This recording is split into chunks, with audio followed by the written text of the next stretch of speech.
Hi, everybody, and welcome to the half-hour edition of the Coors Light MSG SportsDesk. I'm Mike Crispino, coming after a big Knicks victory tonight at the Garden. We'll get back to that story in a few moments, but we begin tonight with the New York Jets, and it is T-minus 7 days and counting to the end of the hapless Rich Kotite era of Jets football. Before the end of December, let's hope there is an end to the penalties and the other turnovers, missed tackles, missed assignments, and generally the worst exhibition of professional football seen hereabouts in this area since the late 70s, and the Giants were following the air with one mishap after another. Even though Ty Detmer unwittingly gave the Jets all the incentive they needed to finally win a game with his idiot comments early this week, the Jets still couldn't close the deal this afternoon at the Meadowlands. The 8th time they have blown a fourth-quarter lead. It all adds up to their 14th loss of the season, most in franchise history. There is a pattern here under Rich Kotite, don't you think? Jets fans can only hope that Leon Hess has seen the obvious and makes the move before too long. We go to the highlights, such as they are. This is the some Pee-wee footballers simulating a Jets game prior to the game and fumbling just as the big boys do. The Jet defense inspired in this game in the first quarter. Marcus Coleman picks off Detmer, one of 4 Philly turnovers, and the Jets turn it into something. Amazingly, the flea flicker, Glenn Foley finds Keyshawn Johnson, a nice catch, 46 yards, and the Jets had a 7-0 lead. Midway through the second quarter, Ricky Waters coughs it up. Victor Green working with Bobby Houston, and the Jets had a Nick Lowry field goal to show for that, and a 10-0 lead over Ray Rhodes and company. Hugh Douglas, who was the first to step up and say Detmer will get his, did get Detmer for 3 sacks and recovered a fumble as well. But the Jets offense continually let the defense down. Foley picked off by Michael Zordich. 4 interceptions for Foley today and a fumble. The Eagles capitalized after that. 5 plays later, Detmer to Fryer, breaks a tackle, he's gone 40 yards. 10-7 the lead had been cut to 3. But the Jets capitalized on Irving Fryer not hustling. He broke a pattern. Aaron Glenn stepped in, picked it off, and the Jets had a 17-7 lead. While Fryer was hearing it on the sidelines, the Eagles found a way to self-destruct again. Ty Detmer fumbled after he was hit by Chad Cascadden. Hugh Douglas recovers. It led to another Lowry field goal, but that was a big play. If they had put it in the end zone, it would have been over. They had to settle for 3. That gave the Eagles just enough room to come back.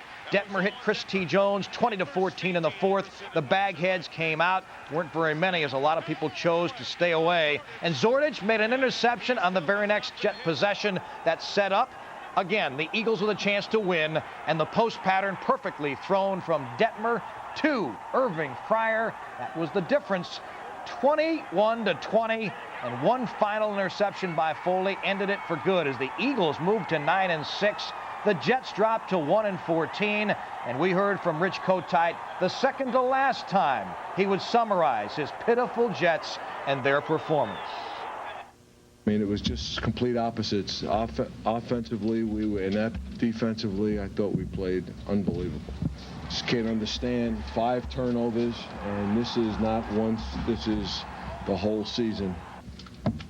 And that's why our record is what it is. It's a shame because the offense lost the football game. The defense played well enough to win, and being the quarterback, falls on my shoulders. He made a great play on that. I mean, he made a tremendous play on that. He's one-on-one coverage out there, and we had a hitch called, and he made a great break on the ball. He made a tremendous play, and he did something he hadn't done all game, and on that particular formation in motion, and I got to give him credit. Yeah, it's been the theme for the season is too many turnovers, and if it wasn't for the turnovers, heck, we could have like #1 offense in the league. But we turned the ball over, I don't know how many times, 4 or 5 times. And you just, if you look at statistics and statistically how teams do when they turn the ball over, you can survive with 1 or 2, but any more than that, pretty much you're sunk. And despite another disgusting loss, the Jets somehow found something to feel positive about, the overall decent play of their defense. I thought Hugh Douglas had one of the greatest games he's had since he's been a pro. He did everything. He was phenomenal. We answered the call this week. but we came up short. But I feel pretty good because everybody answered the call. It was a point where we started looking at chops in the secondary. They was behind. It was going to have to throw the ball up, and I didn't think that the depth was experienced enough and played enough football to bring that team back. You know, live and learn. Prove me wrong. I was very fired up. Some of the things that were said, I took very personal. Coach Kotai's been through a lot. You know, the media hasn't been too kind to him, and for them to say the things that they said, I think that was uncalled for. I mean, because if a team has never been losing like we have, you shouldn't really say anything about it because it's tough, and especially when you're trying to win. Once again, the Jets inept on third down, 0 for 8, and they are dead last in the league in turnover ratio. San Diego Chargers put their one distinguished record of note on the line this afternoon in Chicago. Since 1970, they own the best record in the NFL on Saturdays. That is 7-1.